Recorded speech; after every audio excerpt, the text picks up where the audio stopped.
Chilli powder ಸಖತ್ ಖಾರ ಬಣ್ಣ ಮತ್ತು ರುಚಿ ಆಚಿ ಚಿಲ್ಲಿ ಪೌಡರ್. ರಾಜ್ಯದಲ್ಲಿ ಏನೇನು ಆಗ್ತಾ ಇದೆ ಕಾಂಗ್ರೆಸ್ನಲ್ಲಿ ಅನ್ನೋದು ನೋಡೋದಾದ್ರೆ ಸಿದ್ದು ಮತ್ತು ಡಿಕೆಶಿ ಕುರ್ಚಿ ಸಂಘರ್ಷದ ಬಗ್ಗೆ ವರಿಷ್ಠರ ಹೈ ವೋಲ್ಟೇಜ್ ಮಾತುಕತೆ. So finally high command high command entry ಆಗುತ್ತೆ ಅಂತ ಏನು ಹೇಳ್ತಾ ಇದ್ರು, ಮಾತುಕತೆ ಆಗಿದೆ. ಏನು ನಿರ್ಧಾರ ತೆಗೆದುಕೊಂಡಿದ್ದಾರೆ ಅನ್ನೋದು ಇಂಪಾರ್ಟೆಂಟ್ ಆಗುತ್ತೆ ಅಲ್ವಾ.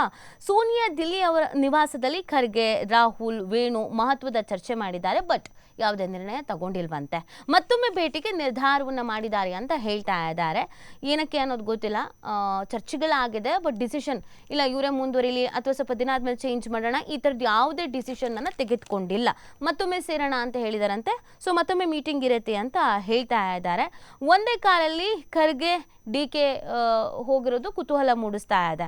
ಎಸಿಸಿ ಅಧ್ಯಕ್ಷ ಮಲ್ಲಿಕಾರ್ಜುನ ಖರ್ಗೆ ಮತ್ತು ಡಿಸಿಎಂ ಡಿಕೆ ಶಿವಕುಮಾರ್ ಅವರು ವಿಧಾನಸೌಧದಿಂದ ಸದಾಶಿವನಗರದ ನಿವಾಸದವರೆಗೆ ಒಂದೇ ಕಾರ್ನಲ್ಲಿ ತೆರಳಿ ಗಮನ ಸೆಳೆದಿದ್ದಾರೆ.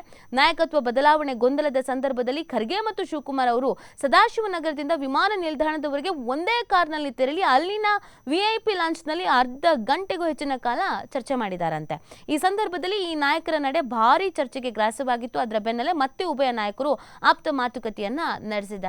ಸೊ ಏನ್ ಚರ್ಚೆ ಮಾಡಿರ್ಬೋದು ಇವರು ಅನ್ನೋದು ಕೂಡ ಪ್ರಶ್ನೆ ಇದೆ. ಇನ್ನು ಸೋನಿಯಾ ಗಾಂಧಿ ಅವರು ಏನ್ ಹೇಳ್ತಾರೆ, ವೇಣುಗೋಪಾಲ್ ಅವರು ಕಂಪ್ಲೀಟ್ ಆದಂತ ಚಿತ್ರಣವನ್ನ ವಿವರಿಸಿದಾರಂತೆ. ಹಿಂಗಿದೆ, ಈ ತರದ ಪರಿಸ್ಥಿತಿ ಇದೆ ಅಂತ ಮತ್ತೆ ಚರ್ಚೆ ಮಾಡೋದಕ್ಕೆ ನಿರ್ಧರಿಸಿದ್ದಾರೆ ಅಂತ ಹೇಳ್ತಾ ಇದ್ದಾರೆ. ಇದೆಲ್ಲದರ ನಡುವೆ ಮತ್ತೊಮ್ಮೆ ಒಗ್ಗಟ್ಟು ಪ್ರದರ್ಶಿಸಿದ್ದಾರೆ. ಜೋಡೆತ್ತು ಡಿಕೆ ಶಿವಕುಮಾರ್ ಅವರು ಮತ್ತು ಸಿದ್ದರಾಮಯ್ಯನವರು. ನಾಯಕತ್ವ ಬದಲಾವಣೆ ವದಂತಿಗಳಿಗೆ ಬ್ರೇಕ್ ಹಾಕೋಕೆ ಪರಸ್ಪರ ಮನೆಯಲ್ಲಿ ಉಪಹಾರ ಸೇವಿಸಿದ್ದ ಸಿದ್ದರಾಮಯ್ಯ, ಡಿಕೆ ಶಿವಕುಮಾರ್ ಅವರು ನಿನ್ನೆ ಹಾಸನದಲ್ಲಿ ನಡೆದಂತ ಸರ್ಕಾರಿ ಸೇವೆಗಳ ಸಮರ್ಪಣಾ ಸಮಾರಂಭದಲ್ಲಿ ಒಂದಾಗಿ ಪಾಲ್ಗೊಂಡು ಒಗ್ಗಟ್ಟನ್ನು ಪ್ರದರ್ಶನ ಮಾಡಿದ್ದಾರೆ. ಅಗೇನ್ ಹಾಸನದಲ್ಲಿ ಇತ್ತಲ್ಲ ಸಮಾವೇಶ, ಇಲ್ಲಿ ರಾಜ್ಯದ ಜನತೆಗೆ, ವಿಪಕ್ಷಗಳಿಗೆ, ಎಲ್ರಿಗೂ ಕೂಡ ನಾವು ಸರಿ ಇದೀವಪ್ಪ, ನಮ್ಮಲ್ಲಿ ಏನು ಸಮಸ್ಯೆ ಇಲ್ಲ ಅಂತ ಹಾಸನ ಕಾರ್ಯಕ್ರಮದಲ್ಲಿ ಒಟ್ಟಿಗೆನೆ ಇಬ್ರು ವೇದಿಕೆ ಮೇಲೆ ಇದ್ರು. ಸೊ ಅಲ್ಲಿಗೆ